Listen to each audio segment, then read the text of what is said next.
Hello hi అండి, welcome back to my channel another video. ఈరోజైతే మా పాపకైతే మెహందీ అయితే పెడుతున్నా అండి. ఎందుకంటే రేపు మా పండుగ ఉంది కాబట్టి, బక్రీద్ పండుగ కాబట్టి పెడుతున్నానండి. ఒక హ్యాండ్తో పెడుతున్నా, ఇంకా వేరే హ్యాండ్ కానీ పెట్టాల్సి ఉంది.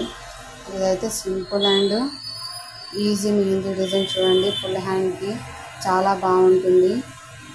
మీ పిల్లలు కానీ ట్రై చేయండి. నాకు వచ్చేంత వరకు నేను ట్రై చేస్తున్నాను అండి వాయిస్ ఇవ్వడానికి. ఎందుకంటే నాకు తెలుగులో సరిగ్గా రాదండి వాయిస్ ఇవ్వడం. నేను ట్రై చేస్తాను కొంచెం కొంచెంగా. అండ్ ఈ వీడియో ఎలా ఉందో కామెంట్ చేయండి, లైక్ చేయండి, షేర్ చేయండి, సబ్స్క్రైబ్ చేసుకోవడం మర్చిపోకండి. అలాగే నాకు సపోర్ట్ ఇస్తూ ఉండండి ఫ్రెండ్స్. ఇంకా మంచి మంచి వీడియోస్ పెడుతూ ఉంటాను. ఫుడ్ వీడియోస్, ఇంకా మెహందీ వ్లాగ్స్ మంచి మంచి పెడుతూ ఉంటాను. Bye friends.